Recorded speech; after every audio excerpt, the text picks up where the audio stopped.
Game Boy titles tend to be really plain, and that's just how it was back then with primitive handheld. With only 4 colours and an 8-bit processor, there was only so much that could be done, so the earliest Game Boy games favoured simpler gameplay.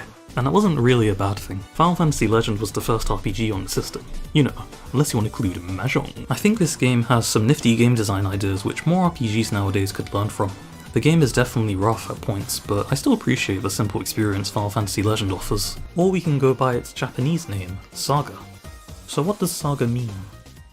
I don't know. This game didn't really need to be in a separate series from Final Fantasy. There was only 3 RPGs Square made at this point, and they all had you fighting fantasy monsters with swords and magic while collecting cocaine.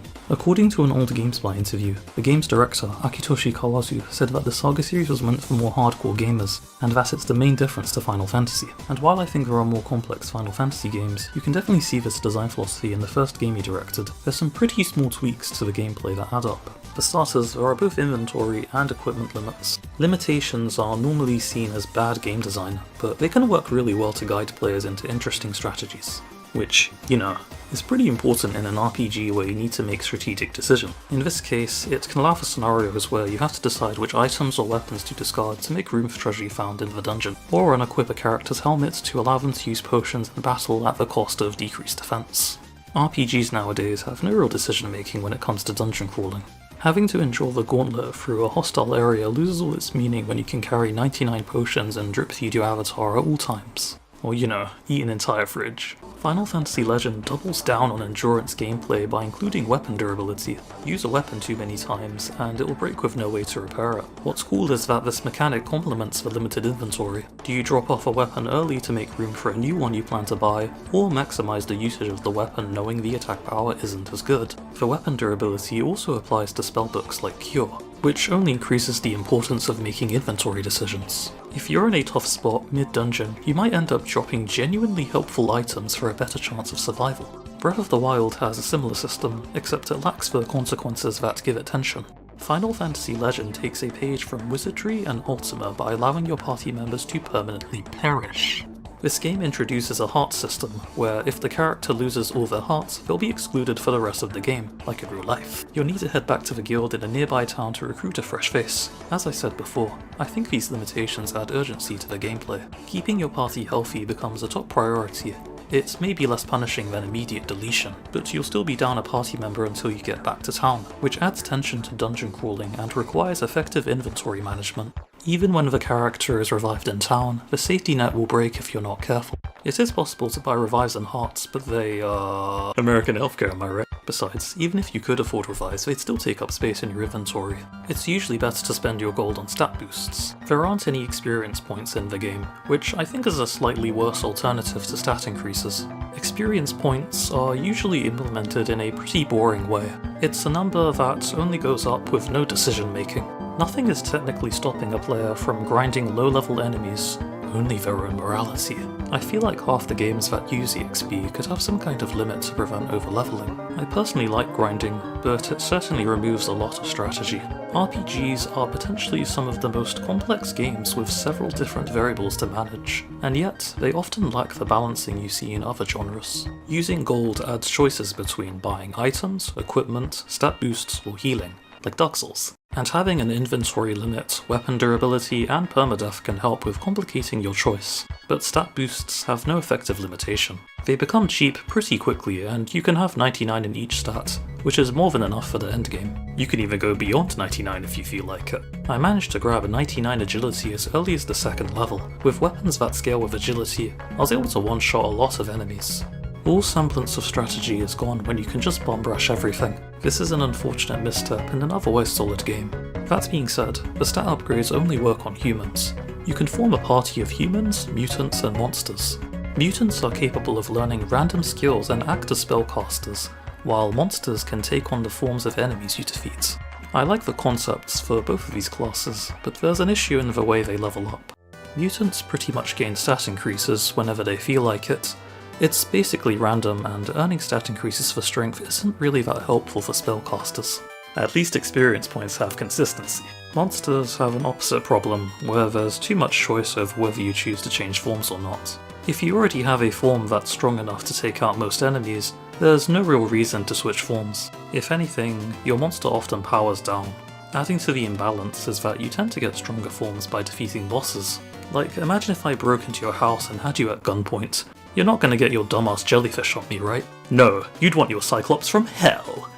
Interestingly, if you choose to go with a full party of monsters, my problem with stat growth goes away. With no humans or mutants, there's no grinding crux to elevate your party. You're using the same tools as the enemies, which allows monster growth to be limited to the areas you've progressed. Monster skills also abide by weapon durability, and monsters can't carry items or equipment, which means you'll be stuck with only 8 inventory slots. Permadeath also takes into account that monsters are much easier to get up to speed.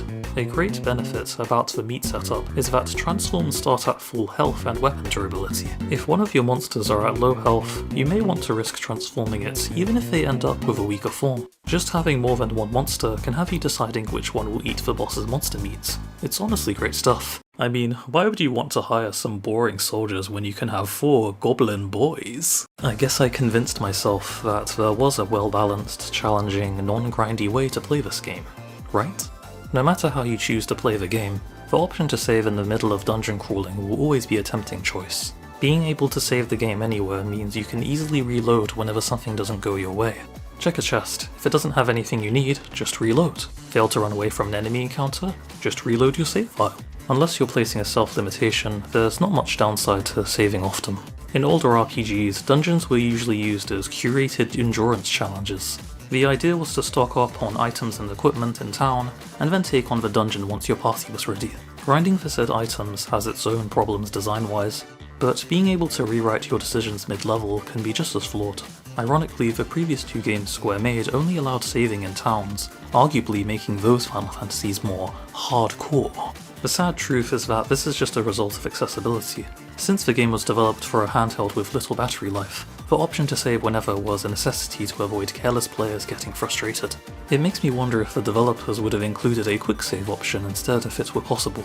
The WonderSwan and mobile re-releases of the game don't have a harder difficulty mode, or a quick save. If anything, they tried to make the game easier.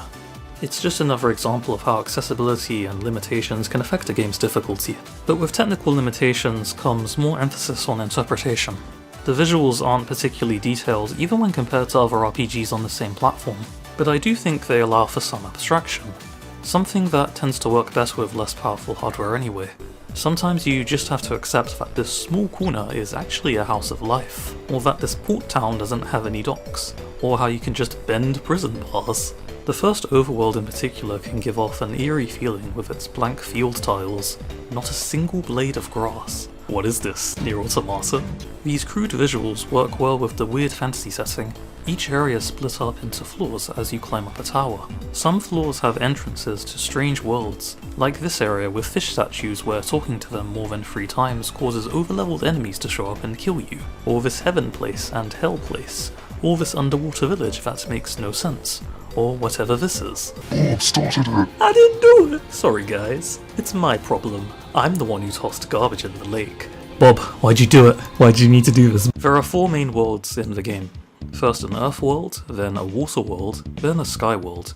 And then there's the 4th world, which is a real highlight. A giant flaming bird constantly chases you down through a ruined city as you gather resources to kill it. You have to use a hovercraft to snake in and out of abandoned metro lines to avoid being preyed on. Sick atmosphere, bro. Eventually you break into the power plant and get gunned down by a war machine from Final Fantasy I. And after it blows up, everyone's straight up dead. So you death march your way to the subway. You can tell the level designers were really hyped up since the last dungeon here has SpaghettiOs and a swastika room. To your left. The finale overall is great, running up buildings and stuff. It's even got this ascending section. What is this, Celeste? So you yeet yourself to heaven and chainsaw God. Truly this game is peak JRPG. I gotta say that the world in this game is pretty crazy. I wonder what it'd be like if there was a 3D version. I mean, imagine starting out at Earth, then climbing up a tower to reach different layers of the world, passing through the ocean and the clouds, only to reach a ruined city and then space. There's no way it'd work in 3D, right? So in conclusion, Final Fantasy Legend 1 is a game with some surprisingly neat ideas on gameplay and atmosphere, and it certainly stands out compared to most Game Boy titles. I can recommend it to any hardcore RPG fans since it was recently released for Switch along with the 2 other sequels, which I'll be making videos on. If you liked my first video, then you might want to stick around for my Legend 2 video, since that game's even better. And that's all I've got for now. Goodbye.